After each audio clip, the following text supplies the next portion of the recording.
আসলে প্রথমত হচ্ছে এই বিষয়টা এখনো তদন্ত চলছে, যেহেতু ইনভেস্টিগেশন চলছে, এটা নিয়ে মন্তব্য করাটা উচিত না। তারপর যেহেতু আমার নাম স্পেসিফিকলি সেখানে এসেছে এবং এই নামটা আসার পর আমি একরকম অবাকই হই।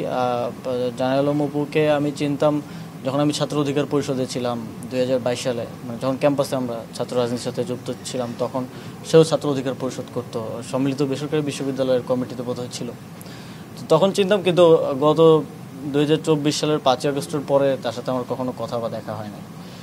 এবং এই ধরনের একটা ক্লেম আসার পরে তারপরে আমরা আবার আরেক জায়গা থেকে জানতে পারলাম, আজকেও কিছুক্ষণ আগেও আমি ক্যাবিনেট থেকে বের হয়ে দেখলাম যে একজন সংবাদ সম্মেলন করেছেন তার স্ত্রী পরিচয়ে। আমি খোঁজ নেওয়ার চেষ্টা করছি যে আসলে কী ঘটনা, তবে তিনি সেখানে দাবি করেছেন যে অপুকে গুম করে নিয়ে এই স্টেটমেন্ট আদায় করা হয়েছে জোরপূর্বক। যদি এরকম কিছু হয়ে থাকে এটা আসলেই অত্যন্ত শঙ্কাজনক। 5ই আগস্টের পরের বাংলাদেশে আমরা যদি আবারও আগের মতো, এটা আসলে ঢাকা বিশ্ববিদ্যালয়ের গেস্ট রুম হতো, আপনারা জানেন আমাদের এখানে আয়নাঘর ছিল যেগুলো 5ই আগস্টের গণঅভ্যুত্থানের ফলে এখন অকার্যকর, সেই প্র্যাকটিসের দিকে আমরা যাচ্ছি কিনা এটাও একটা শঙ্কার বিষয়। সিসিটিভি ফুটেজে দাবি করা হচ্ছে যে আপনি বাইকে চড়ে গিয়েছিলেন, ঠিক ভোর রাতে। আপনি গিয়েছিলেন সেখানে?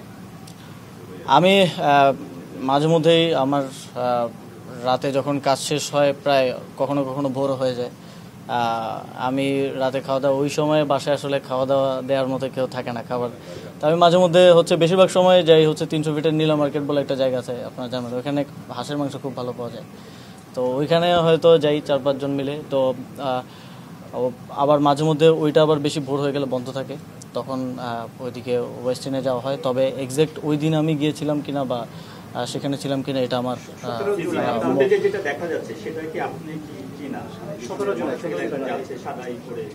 এখন দেখেন সিসিটিভি ফুটেজে হেলমেট পরা যে কাউকে যদি আমাকে বলে দাবি করা হয়, এটা কতটুকু আসলে বিশ্বাসযোগ্য বা কতটুকু, আমি এই বিষয়ে আর বেশি কিছু বলতে চাই না, কারণ এটা তদন্তের অধীনে একটা বিষয়, যেহেতু তারপরে অনেক কিছু বললাম, কারণ আমার বিষয়ে যেহেতু এলিগেশন আসছে আমি সেজন্য বললাম আর কি।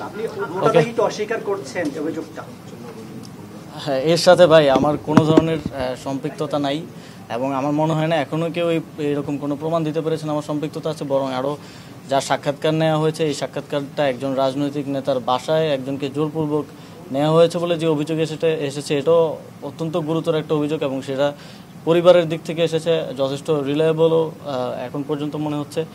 তো এর সাথে যে আমার সংশ্লিষ্টতার যেই কথা বলা হচ্ছে, এটা সম্পূর্ণ রাজনৈতিক উদ্দেশ্য প্রণোদিত, এরকম অনেক কিছু আপনারাও ইতিপূর্বে দেখেছেন, আমরা সেগুলো ডিবাঙ্ক করেছি এবং এখন দেখছেন, সামনেও হয়তো দেখবেন।